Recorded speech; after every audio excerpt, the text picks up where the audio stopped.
right, we are live. Matt, the mortgage guy, live on YouTube every Monday at 3 p.m. Pacific Standard Time. Generally, a live Q&A. Any and all questions, please go ahead and ask them. In today's video, I want to talk about the question that everyone wants to ask the mortgage guy, right? Like, how much have rates dropped? We heard that rates got better. Are they falling? Will they continue to fall? How far will they go? Why are they decreasing? What direction will rates go in 2023? I recorded a video earlier today that'll go live tomorrow talking about all these things. And I've talked about them here before, about, how rates track with inflation. And over 2022, as we got these super high inflation reads, the Fed had to react to get inflation under control. And their reaction was a pretty aggressive hike in the Fed funds rate. Slows down economic growth, slows down inflation. Won't get too deep into that, but October, early November, we saw rates up in the 7.25%, 7.5% range for a 30-year fixed primary residence for great credit, right? So a lot of people were even higher than that, or they had to pay points to go lower than that. November 10th was the day that everything changed, right? And if you want to talk about an inflection point in interest rates, November 10th, we got the CPI, Consumer Price Index, which is a fancy word for inflation, reading for October. It came in much better than expected, much lower in terms of inflation than we expected, which then allowed the Fed to start talking about, okay, maybe we can take our foot off the gas. Maybe we don't have to hike as much or for as long with the Fed funds rate. That was good for mortgage bonds. I think November 10th was like the best day for mortgage rates on record, like day over day, which is saying a lot, right? When rates move like a 0.5 percentage point in one day. So they've trickled down. I think the last week's readings, there was like a 6.29, a 6.31, which is more than 1% lower than we saw as recent as early November. I think mid-October, the peak 7.4, 7.5. And on this channel, I always quote Mortgage News Daily. It's somewhere you can go where you can just look at what the average 30-year fixed mortgage rate is, from Freddie Mac, MBA, FHFA. Like they take all these different nationwide metrics and just give you an average, right? Whether or not it cost 0.5 point or cost 0.7 points for this rate, whatever the case, you can get a general idea, right? 6.29, I think was what they said it was on Thursday, the 1st. 6.34 was the 2nd. It's going to be, when it comes out for today, it says 6.33 for today. It'll be slightly higher for tomorrow. Bonds didn't have a very good day today. But like I said in my video earlier, if you want to check that out, it'll be live tomorrow on Tuesday, December 6th. The CPI comes out on December 13th, and this will be really a humongous CPI read for mortgage interest rates. This will determine how good of a Christmas we have, right?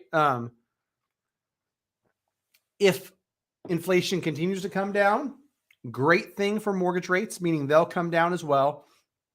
Great sign for the Fed and their ability to come out on December 14th, which is the very next day, and talk about what their plans are for hiking the Fed funds rate. I think it's almost unanimous now they're going to do a 0.25 point, but it'll be more important than what they do on December 14th, what they talk about, right? Inflation reading comes in low, regardless of what that move is that day for the Fed funds rate. What they talk about doing in the future, what they're going to do in February's meeting and all throughout 2023 is going to be muy importante. Let me see if we got any questions. Alex Radoni, thanks for making it live, my man. Good to see you here. Steve Dave, another one, catching the live stream. Appreciate you guys. Fire away the questions because this is literally like a forum. We can just bounce stuff off each other. It's much more efficient than an email, than someone leaving a comment that I look at, once every couple of days and try to respond to a few dozen of those. Some true interaction where we can answer questions and get my true and honest feedback, which is what I'm trying to provide. All right, so let's jump into Steve Daves. I need to rehab a property I paid cash for. Deal with investors going through this scenario all the time. So hopefully I've got some good feedback for you. What's up, Kevin Hawthorne? Hope you're doing well. Thanks for joining. All right, Steve. Need to rehab a property I paid cash for. About $80K needed to have a higher end lake house Airbnb. Curious if a HELOC is still a good move, and if so or not, your opinion, recommendation.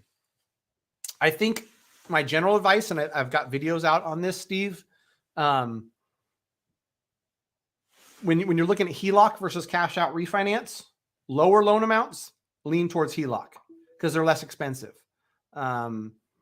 Underwriting, processing, points, all those things that you'll generally find, even if they're not very expensive on a cash out refinance, they're going to be more expensive than a HELOC, which in most cases you can get to next for nothing. There are some fixed rate HELOC products. And so that's another consideration is, do you want or need a fixed rate? Are you okay with a variable rate? How soon do you plan on paying it off? All these things go into the decision. I would say 80,000 is on the low side. That's going to make me lean towards HELOC. If you plan on paying it off relatively quickly, like within 5 to 6 years, that makes me lean towards HELOC as well. And truth be told, we're going through a lot of loan scenarios all across the country with people that contact me and the team, which if you want to contact me and the team, it's really easy. You go to greatmortgagebroker.com, fill out the form, let us know where you're at, how we can help. It's really the fastest way to get in touch with us. Every once in a while, stuff comes through the team email. Some people find my email online. If you find my email and send me an email, you are gambling. Good chance I'm going to miss it or be a day and a half to respond to it. It's not that I don't like you or don't care. It's just that there's 400 or 500 of those in there per day. A lot of in-process loan stuff that just has to go to me by default because loans are in process. But greatmortgagebroker.com, fill out that form. It's the best way to get in touch. Back to my guy, Dave. Definitely have it paid off within 3 years. Yeah, and that's the thing too. You could do a refinance if the plans change, right? I would do a HELOC for the 80 grand. It sounds like paying it off soon, only need 80,000. All those things point towards HELOC. In the broker world, I've got access to HELOCs. The truth of the matter is a local credit union or a local bank probably has a better deal on HELOCs. I used to work for a small credit union. I hold some accounts there. I walked in and sat down with the branch manager and just went over stuff I was seeing on my side with HELOCs, which we've got a few niche products that work well for people. Fixed rate is a thing that a lot of the clients that come to us like. But more often than not, a small bank or credit union is going to be your best bet. So go to them, Steve, get that 80 grand, upgrade that Airbnb so it's spitting off a ton of cash, pay the thing off quick. If something changes and 4 years from now, you're like, you know what? Plans change, need to pull 70 out to do X, Y, and Z, and then roll this whole 140, 150 into a cash out refinance paid off over 30, then you've always got the opportunity to do that, right? But sounds like HELOC is the plan for now. VQuez, good evening. Thanks for the support. Thanks for following. Appreciate you. Let me know if I can help. Fire away with any questions.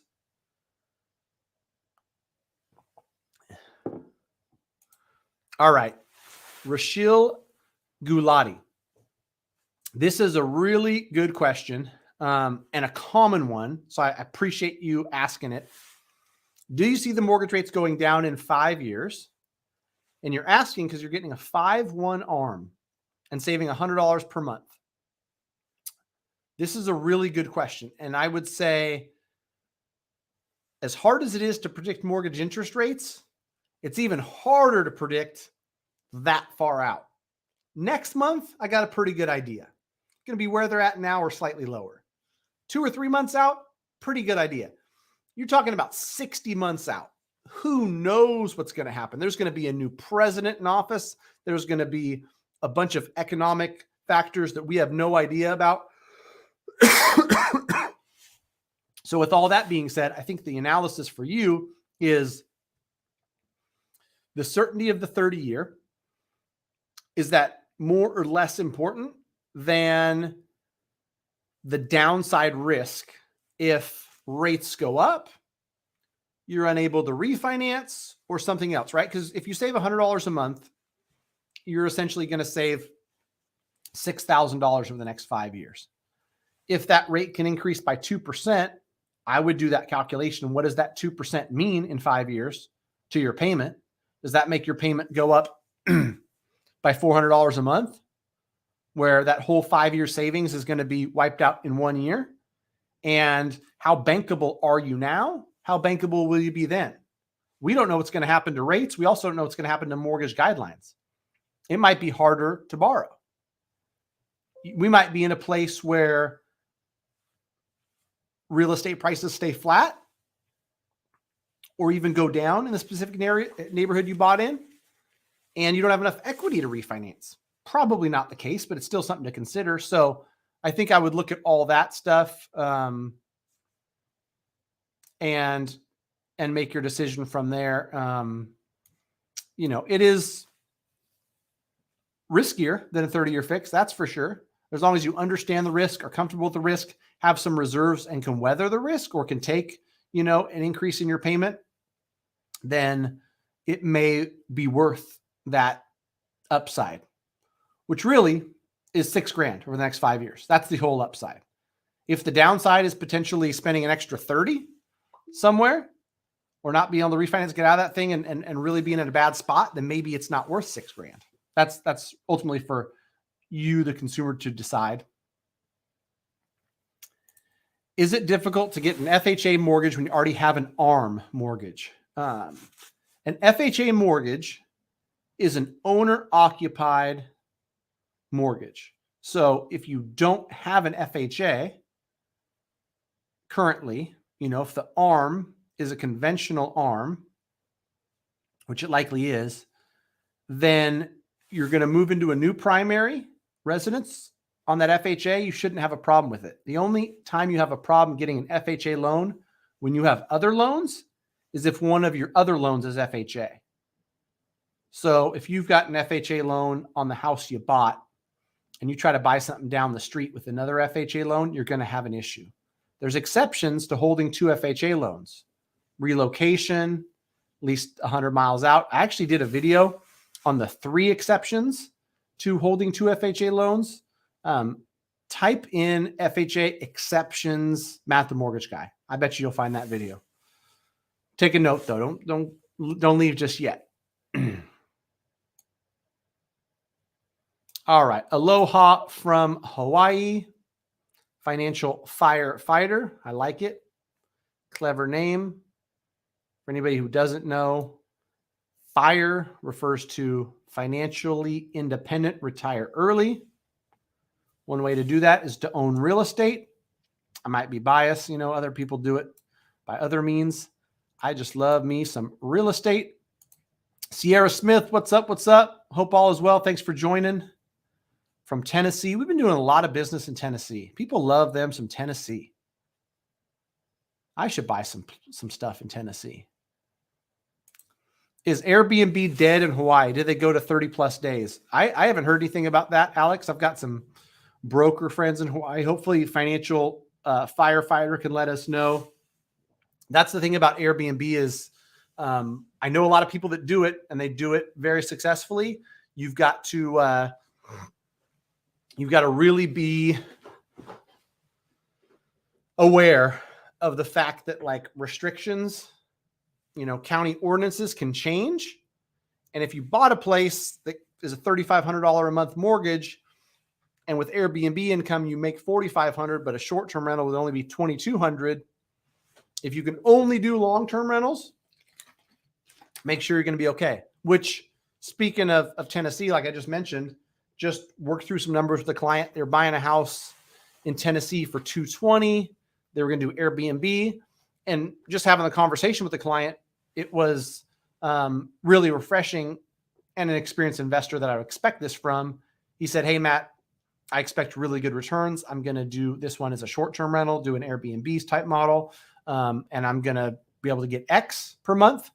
But if I can't, or I have to switch it to a long-term rental, I know I can get $1,700 a month, and the thing's still going to cash flow." So I'd love to hear from Financial Firefighter about any regulation changes in Hawaii. But when you're buying Airbnbs, make sure that there's a plan B. Do we got another financially independent retire early? Elise, fire me please, from Los Angeles. How you doing?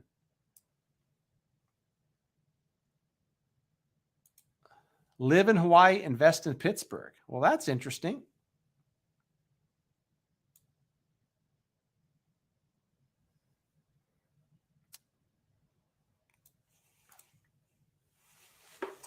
Alex, you are correct. Nailed that last CPI reading. And now that I'm a guru, I better make a prediction for December 13th. Not yet, but maybe, I guess this Wednesday when I talk to Zuber, I'll have to, since that'll be next Tuesday, right? The 13th. So this Wednesday, I'll talk to Zuber. We'll make predictions for that December 13th reading. I'm going to go aggressive again and call a low CPI number, mostly because I want rates to come down for my clients. But there's a little bit of reasoning and data mixed in with my just eternal optimism. Steve Dave, does a 5-1 ARM have lower closing costs than a 30-year fixed? No, it usually has more. ARMs usually come with more upfront cost, to be completely honest. All right. South Lake Tahoe took some hits. I have somebody looking for long-term renters there. Now they can't short-term rental. Yeah, that was the thing too, is it was a really popular area for short-term rentals. And how long? It was probably 2018. I rented a cabin for my brother-in-law's 40th birthday. I looked it up because it was public record, right? Somebody paid $340 for this cabin, and they were able to rent it to us for like $450 a night. Imagine the returns on that. $340, put 20% down. Rates were what they were in 2017. The guy probably had a $1,800 mortgage, and he was getting $1,800 every 4 nights. Pretty good returns. But then, to your point, South Lake Tahoe changes their Airbnb allowances or restrictions or whatever you want to call it, because a bunch of people in South Lake Tahoe was like, get all these vacationers out of here. This is supposed to be peace in the woods that I signed up for. And once they did that, you got to find someone who's willing to live up there in that snow year round. Probably could still rent it for $2,000 a month, but that's a far cry from having it occupied 20 days a month at $450 a night, right? And taking in nine dimes.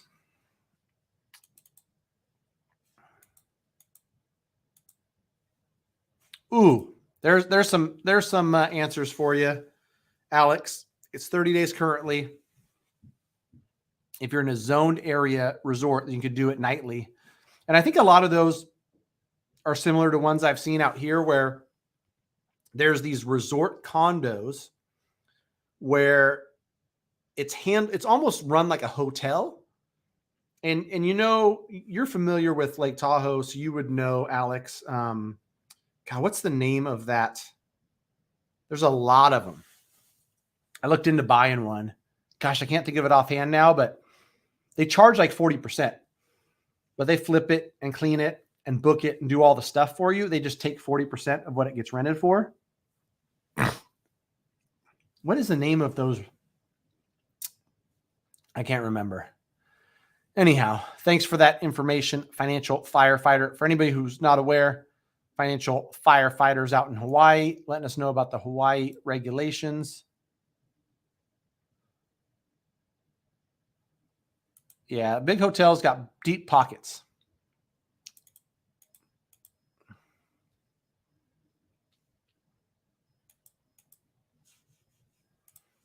Amanda St. J, how the heck you doing? Good to see you on here. Happy to help. The typical amount of time you would need to show rental income. This is a great question. I'm glad you asked it. Everyone gets to learn together because it's a very common question for investors.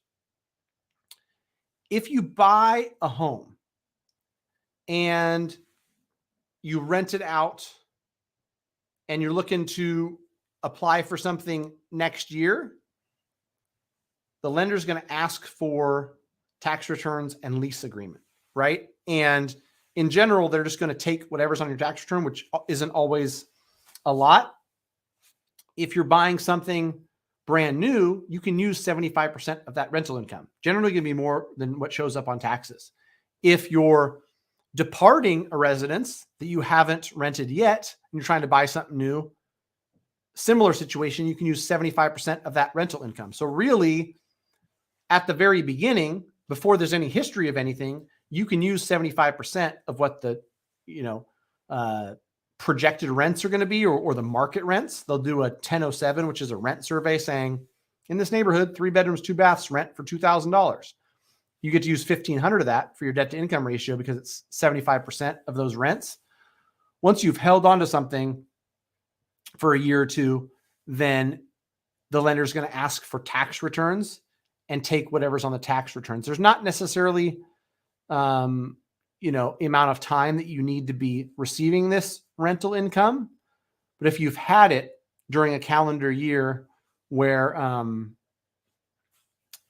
it would show up on your taxes, then you got to provide the taxes. They got to use that number. So it gets a little muddy, right? Where you owned it for 7 months out of the year and then you filed your taxes and you applied for something the next year. The best thing to do in those scenarios is make sure that you get yourself fully pre-approved, have the lender scrub it, have a lender that knows what the heck they're doing, scrub it. I get folks all the time that we run into tricky stuff. I'm doing one right now. Purchased the property, rehabbed it for the last 9 months. So has owned it for 10 months, has zero rental income. Letter of explanation. This thing was a full gut. And so now we're able to use the lease agreement that's going into place today, even though the property's been owned for 10 months, and use 75% of that lease agreement because it was a big renovation, right? Wasn't able to rent it right when the person bought it. So some of that stuff is case by case. Hopefully that was helpful. Amanda, good to see you here. Hopefully we'll be in contract on something new soon. Yeah, that's true, Sierra. Like you don't want to underwrite to the best case scenario and then have the worst case scenario happen, or even the second best case scenario happen, right? Because the spread between long-term rental and Airbnb might be pretty large. And if your Airbnb is providing $500 a month in cash flow, but your long-term rental is a negative 700, that could be a recipe for not so good.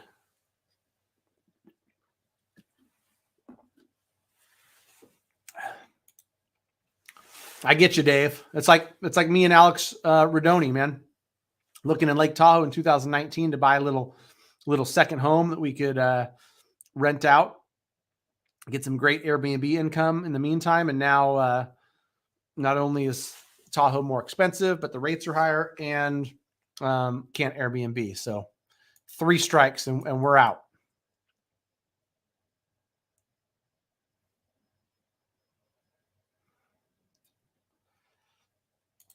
ML, thanks for the question. I appreciate it. Do benefits like 401k, Roth, and HSA affect a mortgage application since your taxable income is less? Whatever your gross income is what you're going to be underwritten from.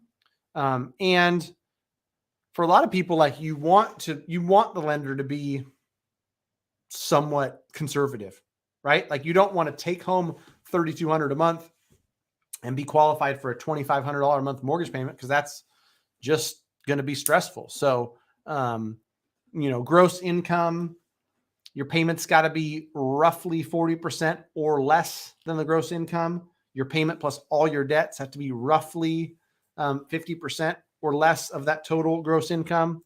So they do that, 1, to assess risk for the bank, but 2, hopefully to not put buyers in a position where they're in a mortgage they can't afford.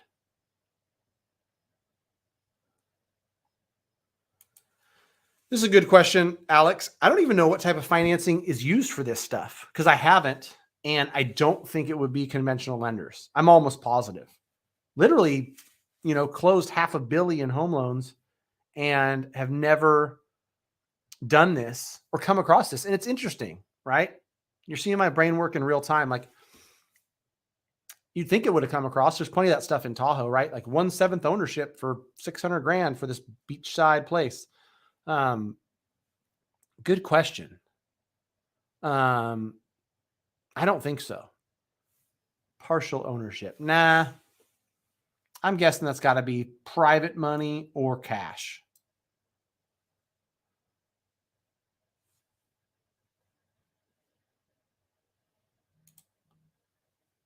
Steve Dave, we plan on using our lake house ourselves 50% or more of the year so we can pull equity as a second home. If we decide later to use it as a full-time rental, does that come back to bite us? No. I mean, if you mean by later, like 5 years down the road, it's kind of similar to your primary residence. You can do a cash out refinance on your primary residence, and that's fine.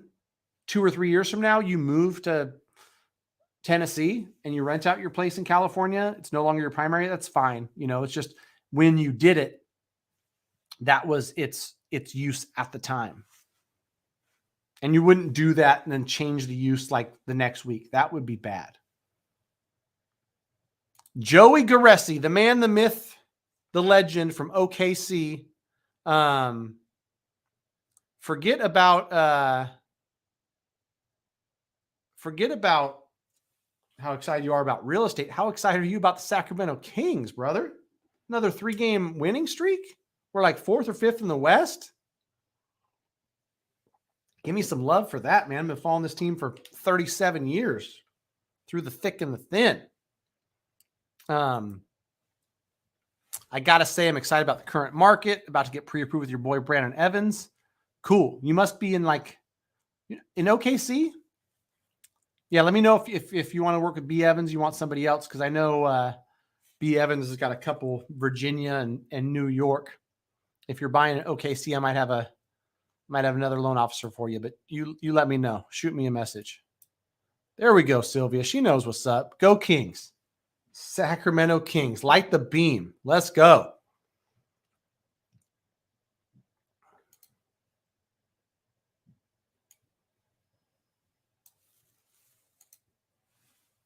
All right. Let me know what other questions we got. I was going to do a little exercise just for shits and giggles, because I know it's like, how low are rates? How low do we expect them to go?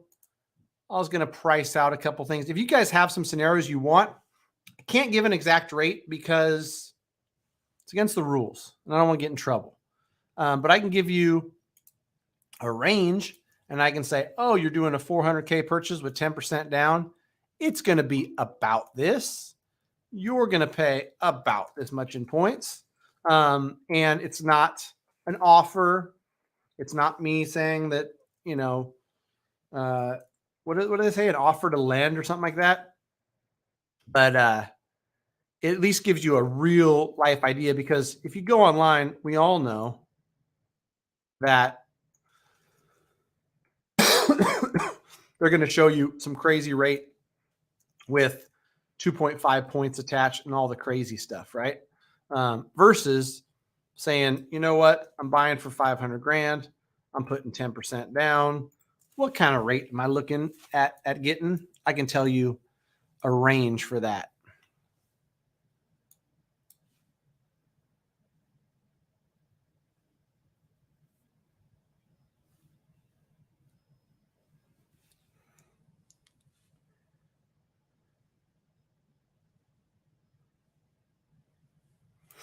All right, $500,000, 10% down.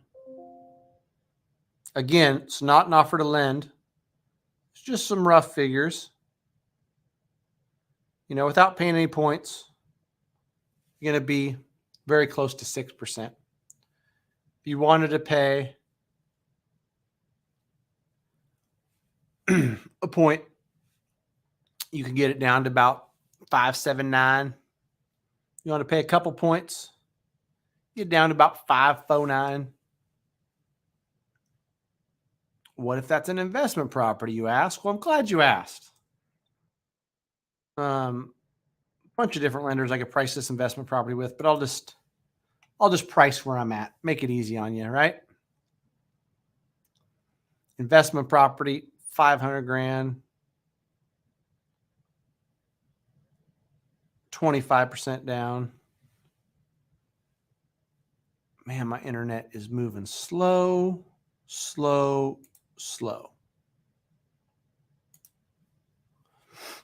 Cassie Gardner, thanks for joining. Hoping to move from New Jersey to Florida in the spring sometime. How do you feel rates could possibly be around then? It's hard to predict, but it's easier to predict what they're going to be in the spring than it is, somebody who wanted to look at 5 years out. I really think, Cassie, that inflation is going to continue to come down. As inflation comes down, rates will follow. Fannie and Freddie and Mortgage Bankers Association and Barry Habib and a lot of folks are updating their predictions. I just saw one recently said 7.5% was the average for 2023, which I thought was ludicrous. Most people I listen to that I love and respect think rates will be lower next year. So if I had to give you a range, Cassie, for next spring, call it Q2 of 2023, I think rates are conservatively mid 5s to 6%. I think they could be as low as 5%, but let's just be conservative. Today, 6.25-ish on a 30-year fix without paying any points. So better than what they are now is my honest guess. Finally got my pricer to work and tell me that, if you're buying an investment property at 25% down, it's a range. It's not an offer to lend. You could get low 6s with a couple points. Call it 6.25, paying a couple points. You could pay less, pay 1 point and get something in the high 6s. Or if you don't want to pay any points at all, you'd probably be in the mid 7s. So depending on what you're trying to do, a lot of investor clients I work with that are long-term holds might consider paying those couple points up front. A lot of times right now they're getting credit from the seller. So the seller is able to pay it. So, you can work out some pretty sweet deals. Buy something for 500 grand, get a $10,000 seller credit, which is 2%, which is the max on investment property. That 10 grand is about 3 points. You could pay 3 points on investment property and get your rate into the 5s. These are the type of things that we like to talk through with our clients. If you want to get yourself pre-approved, figure out the best loan structure, find a great deal on investment property, greatmortgagebroker.com, fill out the form. Let us know where you're at, how we can help. That's how we do it. And then I've got homeandmoney.com/Matt. That's where if you're not in Northern California or really California, I got a lot of referral partners I can refer you to in California personally. If you're in, Montgomery, Alabama or Fort Lauderdale, Florida, just go to homeandmoney.com/Matt. I promise you, they connect you with good agents and good agents only. I don't do any buy a plot of land next to mine in like, what do they call those things? Established titles. I don't do that BS, right? But I vetted this company thoroughly, so I know they're going to connect you with an agent that's going to be responsive, high quality agent, able to negotiate you a good deal. So enough about that, right? What else we got? Took 2 minutes. What took 2 minutes? To fill out the form? Go fill out a new form, Joey, so we can get you my newest and best LO in OKC. Test it for me, Joey. GreatMortgageBroker.com. See how quick they follow up with you. We're really getting that dialed in. I got a team of like 8 to 10 high quality loan officers that are the best. Oh.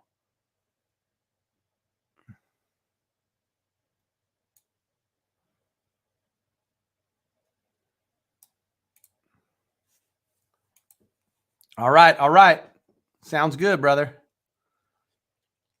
You still haven't recognized my Sacramento Kings, which I'm a little hurt about, but that's all right. At least I got Sylvia on my team. She's all about the Kings. Anybody can turn it around. Any team can turn it around like the Sacramento Kings. Any person can turn around their wealth picture by getting involved with real estate and buying some appreciating real estate that spits off cash flow. See how I tied those two together? I wanted to tie it in, right? It's mortgage real estate type discussion on this channel, so it should be correlated. Thunder up. Look at this guy. You guys got no shot against the Kings. No shot at all. All right. What else do we want to talk about mortgage related? Between now and Christmas, deals galore. It is so fun to be a buyer right now. I've got clients that are living it up, submitting offers where the listing side says no, and they counter. And so as the buyer, you go, nah, I'm good. I'm straight. I'll go look for something else. Then 3 days later, you get a call back from the listing agent. Hey, my seller, they down to talk to you now. So it's really an interesting time as buyers just have a ton of leverage, which reminds me, let me go to Altos Research. Altos, Sacramento. I'm curious what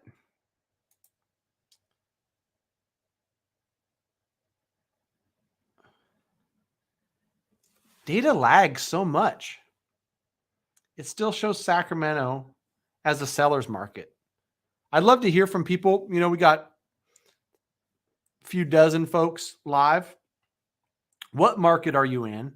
From what you've seen or heard or experienced in your market, is your market a buyer's market, a seller's market, somewhere in the middle? Strong buyers, strong sellers. I would be interested to hear from people. I'm pretty sure you can get this for free on Altos Research. But I'm pretty sure you can only do like one market. And what I'm looking at right here for context for folks, Altos Research has this, which Control Plus, here we go, zoom it in there. Sacramento Market Action Index, right? It says strong sellers market. This was probably up here in the 80, you know, and it's slowly but surely going down. And I guess that 30 mark is when it's going to go into a buyer's market. But yeah, last month's was 48. You know, list price steadily going down, which is normal. That happens going into the winter in, you know, every year. Average days on market's going up. That's also common. Price decreases kind of peaked. It looks like early November. Now they're starting to come down. Things being relisted. Inventory. This is the thing that's probably hurting, right? Is inventory doesn't usually peak as early as it did. But this year, like we finally got some inventory. There's no inventory these last couple of years. Finally got more inventory through July, August, September. Although this is still low, still really low inventory wise, compared to like 2018 and before, because this is all December 13th, 2019.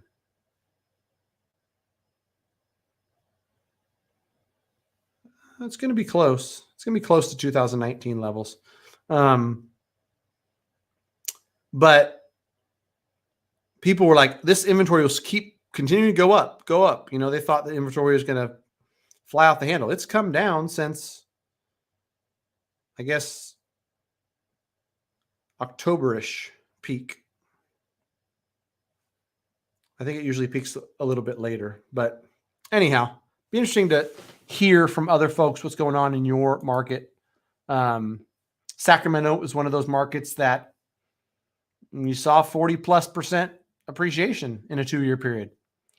It's got some room to cool. Likely only going to be 5 or 10%, but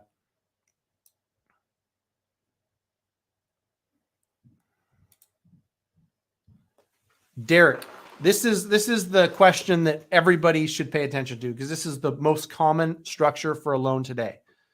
If rates do drop to the mid to high 5s next year, would you recommend using seller credits for buying down points versus a 2-1 buy down?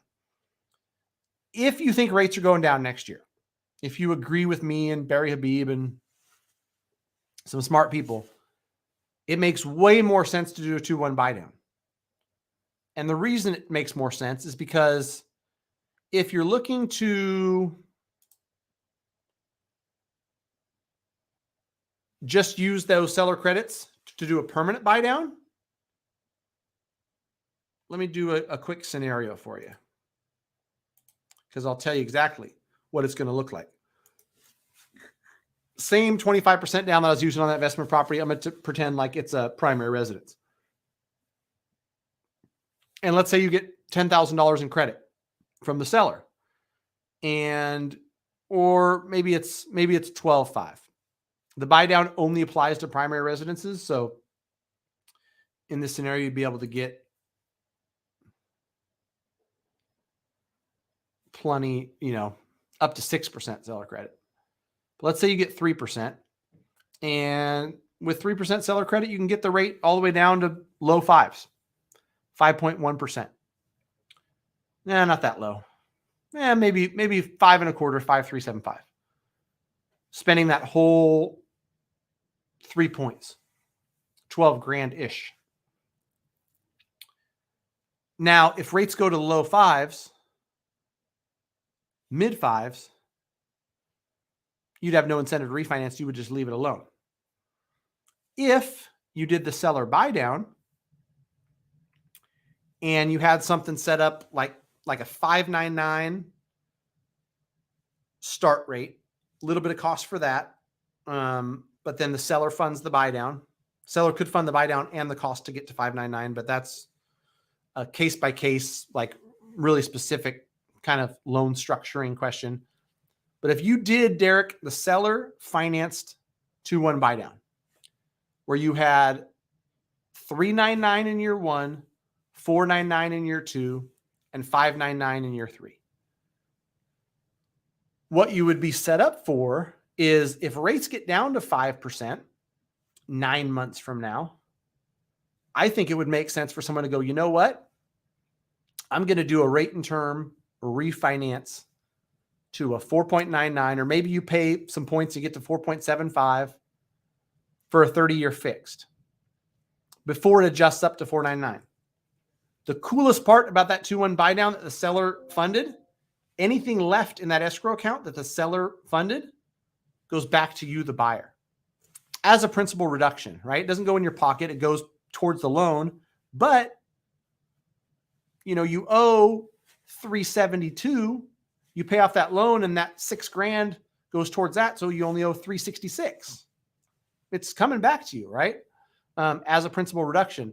Whereas all the money used to buy it down permanently to 5.25 is a sunk cost. It's gone.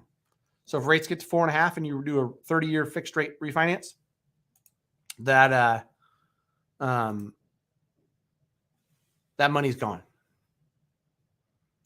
All right. Next question. Joey wants to talk about a credit card. First legit rewards credit card. I do my business banking with Chase, and I've got a personal account with Chase right now. They're just easy, man. It's 1.5% back. Maybe you can find more out there somewhere else, but 1.5% back is something, right? Maybe rock that.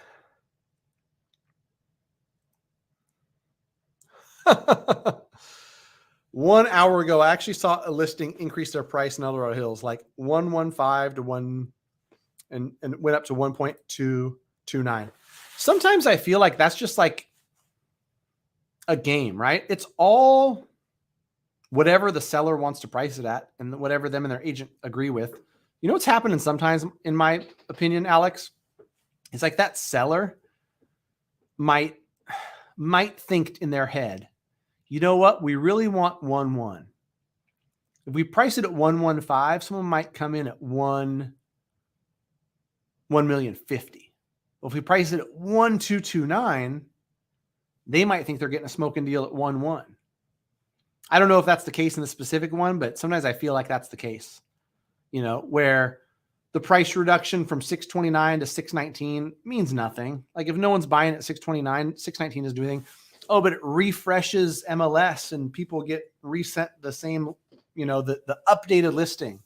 So maybe it's for that, but it's all marketing in my humble opinion.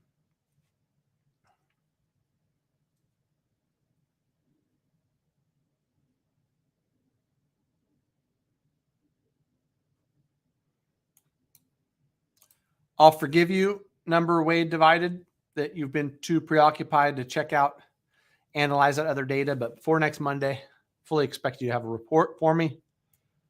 We'll be going live. Colin Van Coolen. I lowballed on a new build in the Colorado foothills as suggested, and the seller didn't respond. Also increased the asking price by $25,000 after we offered twice. What in the world? That's the interesting thing, is that like the real estate market is market specific and it varies by market. There are, I think it's DR Horton. Lennar's another popular one in California. I can't remember which one it was. I want to say DR Horton, where I've heard from two different realtors. Matt, we got this thing for $100,000 less than it was listed for. Like these guys are getting aggressive to get stuff off their books by the end of the year. 100 grand below their listed price, 25,000 in concessions to buy the rate down, throwing everything and the kitchen sink at buyers. So the fact that they're going the opposite direction in Colorado is wild. Property in Carolina Beach is still a seller's market, but it's not as hot. 45 minutes west of Charlotte is about the same. I expect west of Charlotte to become a buyer's market around March. Thanks, Steve. I appreciate it. Yeah, it's interesting, man. Markets are behaving differently right now.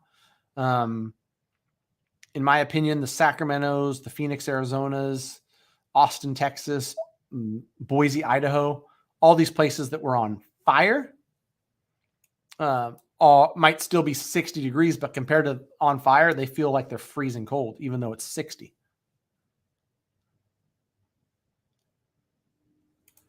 I think this is spot on, Alex. I think that if and when rates go down, I don't think it's going to be enough to create like enough demand where it's a seller's market and we're as lopsided as we were. But this is my opinion. If rates stayed at 7.5% all of 2023, we would have seen a pullback in some markets by 10, 15, 20%. And my thought is that, like, while that would have been the case, as interest rates come up, it's going to create a floor because it's going to increase demand. We already know this, right? You can have rates go from 7.5 to 6.5 like they just did, and you'll see applications up 4% week on week. You'll see more people come back to the market. I've got more leads per week. I'm talking to more people per week. Demand goes up when interest rates go down. You don't have to be a genius like I am, with a SAC high education to understand this stuff. So what I think is going to happen, Alex, is like if rates went to 3, it would cause mayhem and demand would go bananas. They're not going to go to 3. I think most of us are pretty certain of that. But by going to 5.5% or lower, it's going to create enough demand to put a floor on any price destruction that we might have seen with rates being high, affordability being an issue, and people kind of backing out of the market, right? The only scenario where values fall 20, 30, 40%, like some of these doomsdayers, is if rates stayed high, so demand fell off a cliff, and somehow a bunch of inventory came to market. Neither one's going to happen. Sorry, Venture Consulting. That's just the truth of the matter, dog. How about doing an ARM as an investor right now? I'm with you and think rates are dropping. Refinancing in the future would likely make sense. ARMs suck, dude. The only ARMs where you see a considerable discount to your interest rate are the jumbo ARMs. And trust me, I've priced a lot. Conventional ARM. Let me see. ARM. Literally 118. All right, the 7-year, 10-year.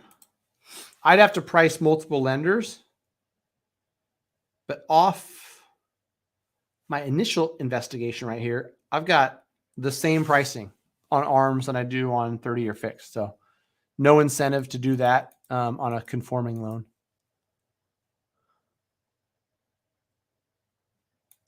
Yeah, true story, Alex. Like and really the lenders just aren't offering,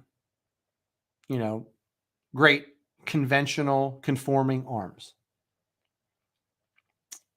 Whatever the secondary market is on those, that they're not getting the demand maybe. And so 30-year fixed is selling it like the same rates, which if you had to choose, you choose the fixed. If I was in that market, I'd offer them $900K for the audacity. Do it. Do it.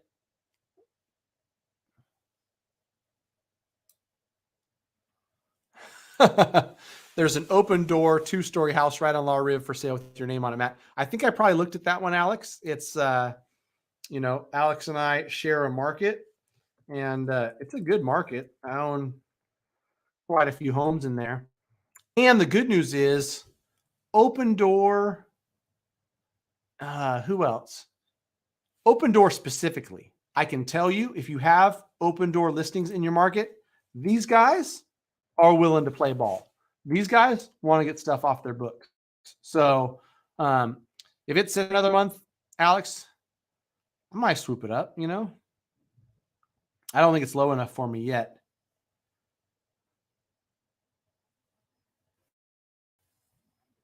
But trust me, I'm looking.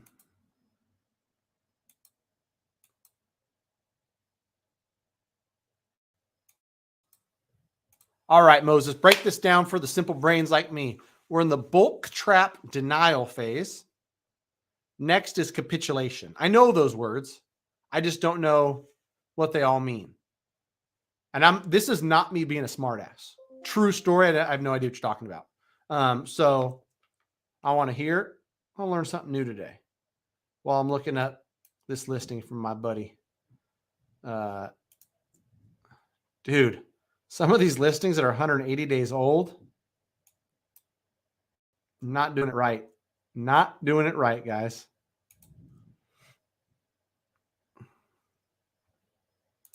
Yeah, you're right, Steve.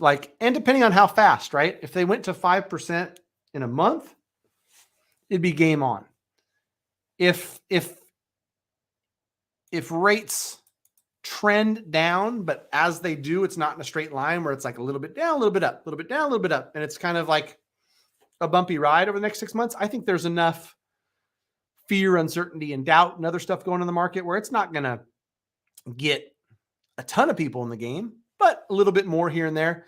And the interesting dynamic, I think, for everybody to look at is how that affects real estate, being that like inventory is still just a big problem. Nobody's selling. Um,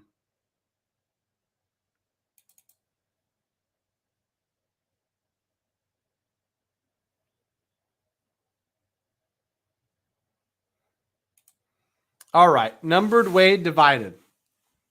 My favorite troll turned subscriber turned best friend. For real, you're going to study the market. I'm happy for you. You got a lady friend in your life. Things are looking up. I'm rooting for you, brother. If you do have time to study the markets, like let's connect next week on Monday. I could send you the StreamYard link, bro, and just jump on. It'll be fun. Okay. Capitulation chart. And then we got to hit images.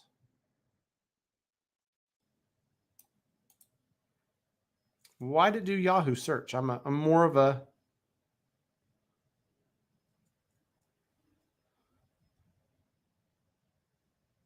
Oh. Bulls think it's going up. Bears think it's going down. I don't think it's going up. I'm not that big of a pendejo. Denial, bull trap.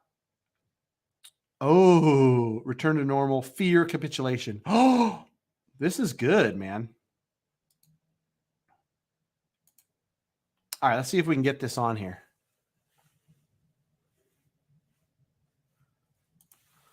All right. I don't know if I can. Let me see if I can zoom in. Remember, I'm not that smart. But basically, this first peak is new paradigm, delusion, then new paradigm, then denial, then this right here is the bull trap. So we're in the bull trap right now, and then return to normal. We all think it's fine, and then fear, capitulation. So I wonder when despair comes. When does despair come? This is why I get on this live stream, man, so I can learn from Moses Valenzuela. I think I've seen this before, but I appreciate you bringing it up just because it's fun, man. Look at smart money way back here, 2014. Institutional investors from 15 to 17 just buying everything up. Public, dumbos like me. And then who's in this? Who buys over here in the blow-off phase? Mania, blow-off. Well, like I always say on my channel, Moses, we gonna see. I got investors buying stuff up. Shit, we got Chase, our boy Jamie Dimon. He might be an idiot. He's buying like $1 billion in real estate right now. So I don't know what he knows, but I might side on my boy Jamie Dimon's question. What can you do with an investment property? You could do like I do. You could own some of them. They get rented out. People pay you rent. With that rent, you pay the mortgage. You even get a little bit of extra in your pocket that goes into your bank account. And you keep an Excel spreadsheet, and every month, like I do since 2016, I track how much I owe on those mortgages. And what I owe on those mortgages, on those, call it 14 units, goes down every month.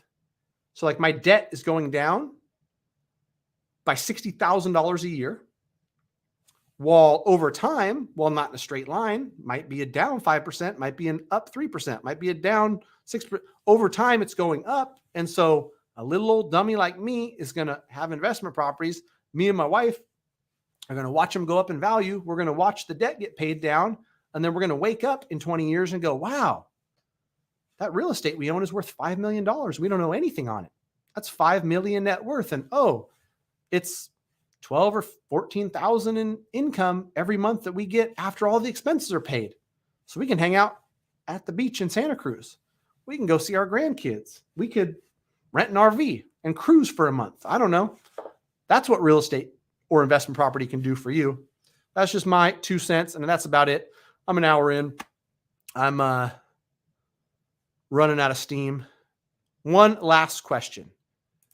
Is 6.3 at this time a good rate given the current dynamics of interest rate? Manuel, thank you for the question. Thanks for joining. 6.3 in general, I would say is a good rate. One, what type of loan is it? Conventional, FHA, VA, because that matters. Different programs are going to have different rates. Do you have a 640 credit score? Do you have an 800 credit score? That's going to matter. That will affect rates. Are you putting 3% down?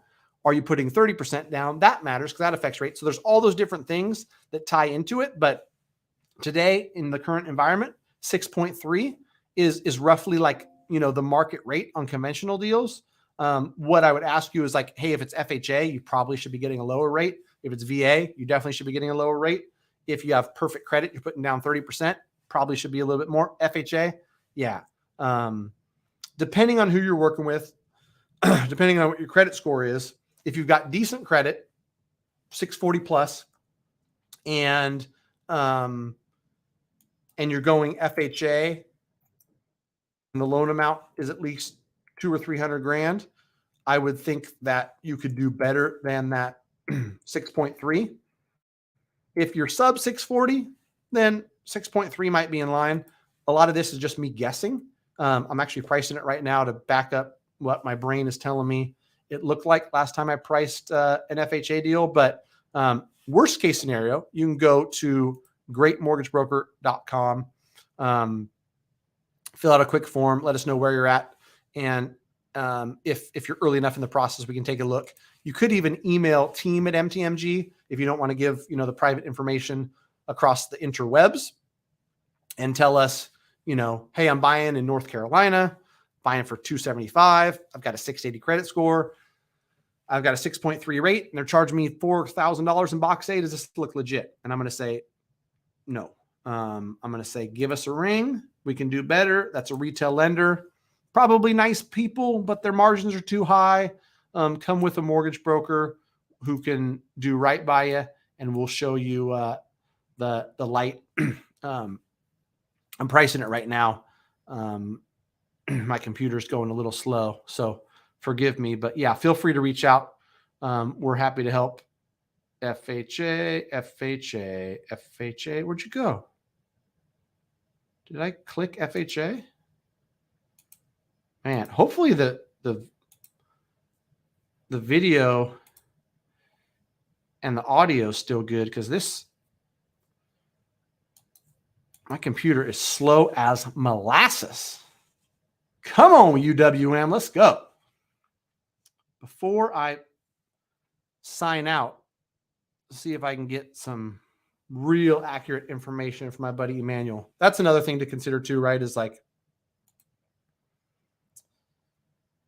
if you're paying points, you're getting credit. Yeah, 6.3, if there's no fees involved, you might be all right. Depending on what market you're in, if you're getting credit from the seller, for a pretty small price, you could probably get this thing into the mid fives. So you might want to just look at how it's being structured.